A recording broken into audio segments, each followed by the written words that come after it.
PSAT 언어논리의 정점 고변빈입니다. 따라 있는 PSAT 언어논리 독해 훈련서 독해 고 세 번째 시간에서는 여러분들과 함께 사회 분야의 지문을 읽어보도록 하겠습니다. 세 번째 사회 지문, 2022학년도 대학 수학능력시험 6월 모의평가 국어 영역에 출제된 지문입니다. 1764년에 발간된 체사레 베카리아의 범죄와 형벌은 커다란 반향을 일으켰대요. 왜요? 형벌에 관한 논리 정연하고 새로운 주장들에 유럽의 지식사회가 매료되었기 때문이죠. 그러면 체사레 베카리아의 주장은요, 형벌에 관한 논리 정연하고 새로운 주장들일 거고요. 요 지문은 요 주장들이 무엇인지를 설명하는 지문이겠네요. 각 단락별로 체사레 베카리아의 주장이 무엇인지를 확인해 보도록 하겠습니다. 자유와 행복을 추구하는 이성적인 인간을 상정하는 당시 계몽주의 사조에 베카리아는 충실히 호응했답니다. 따라서 베카리아는 요 내용에 동의할 거고요. 이 내용에 기반을 두고 자신의 주장을 펼칠 겁니다. 이익을 저울질할 줄 알고요. 그에 따라 행동하는 존재로서 인간을 전제했대요. 사람은 대가 없이 공익만을 위하여 자유를 내어놓지는 않습니다. 여러분들은 생각해 보시더라도 당연하죠. 끊임없는 전쟁과 같은 상태에서 벗어나기 위해서 자유의 일부를 떼어주고요. 나머지 자유의 몫을 평온하게 누리기로 합의한 거죠. 저마다 할애한 자유의 총합이 주권을 구성하고요. 주권자는 이를 위탁받아 관리합니다. 따라서 사회 형성과 지속을 위한 조건이라 할 법은요. 행복을 증진시킬 때 가장 잘 준수되고 전체 복리를 위해 법 위반자에게 설정된 것이 형벌입니다. 이런 논증으로 베카리아는 형벌권의 행사는 양도의 범위를 벗어날 수 없다는 출발점을 세웠대요. 당연합니다. 자유의 일부를 떼어주어서 만든 게 주권인데 주권의 범위를 넘어서는 형벌권은 있을 수가 없겠죠. 이 범위 내에서만 행사되어야 됩니다. 다음, 베카리아가 볼 때 형벌은 범죄가 일으킨 결과를 되돌려 놓을 수도 없어요. 당연하죠. 또한 인간을 괴롭히는 것 자체가 그 목적인 것도 아닙니다. 목적은 뭔데요, 그러면?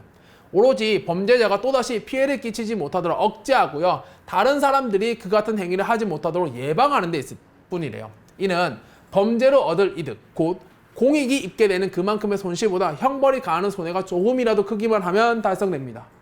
이런 상황이면 누구라도 범죄를 일으키진 않겠네요.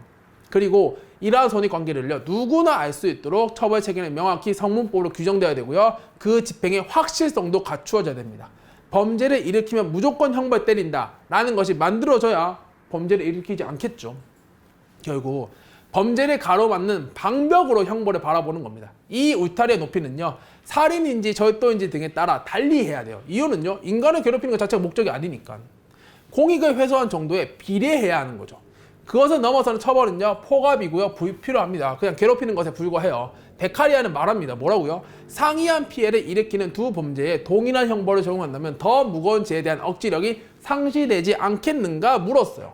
궁금해서 물어본 건가요? 아니요. 어떤 의미? 상이한 피해를 일으키는 두 범죄에 동일한 형벌을 적용한다면 더 무거운 죄에 대한 억지력이 상실되니까 비례해서 처벌해야 된다. 이 얘기를 하고 싶은 거죠. 진짜 궁금해서 물어본 것이 아닙니다. 다음. 그는 인간이 감각적인 존재라는 사실에 맞추어 제도가 운용될 것을 역설한대요. 힘주어 말한다는 뜻입니다. 가장 잔혹한 형벌도요, 계속 시행되다 보면요, 사회 일반은 그에 무디어져 마침내 그런 것을 봐도 옥살이에 대한 공포 이상 느끼지 못해요. 문제 있겠네요. 예방하지 못할 테니까. 인간의 정신에 크나큰 효과를 끼치는 것은요, 형벌의 강도가 아니고 지속이래요. 죽는 장면의 목격은 무시무시한 경험이지만 그 기억은 일시적이고요. 자유를 박탈당한 인간이 속지 않은 고통의 모습을 그냥 오랫동안 대하는 것이 더욱 강력한 억제 효과를 갖는다는 주장입니다. 충분히 이해됩니다. 더욱 중요한 것을 지키기 위해 희생한 자유에는 무엇보다도 값진 생명이 포함될 수 없다고도 말해요. 이처럼 베카리아는요, 잔혹한 형벌을 반대합니다. 왜요? 값진 생명이 포함되지 않는다 그랬으니까 사형제를 반대하는 거죠.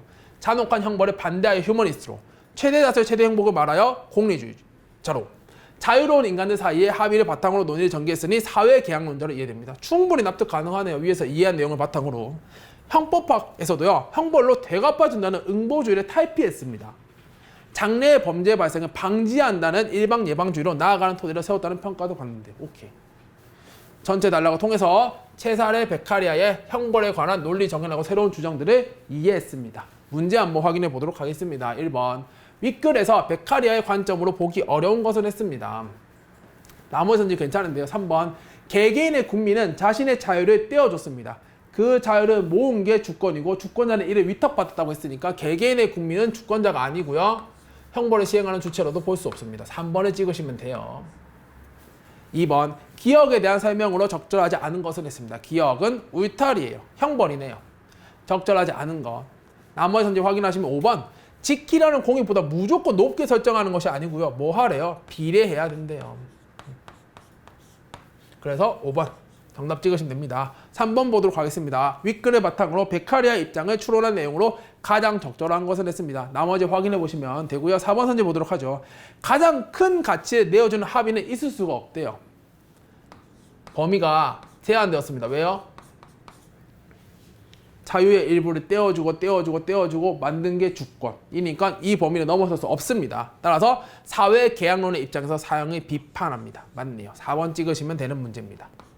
어렵지 않습니다. 괜찮죠? 전체적으로 베카리아의 주장이 무엇인지를 파악하고요. 이해했고요. 그 내용을 바탕으로 이 세 문제 함께 풀어봤습니다. 이것으로 해서 여러분들과 함께 사회 분야의 지문을 읽어보았습니다. 감사합니다.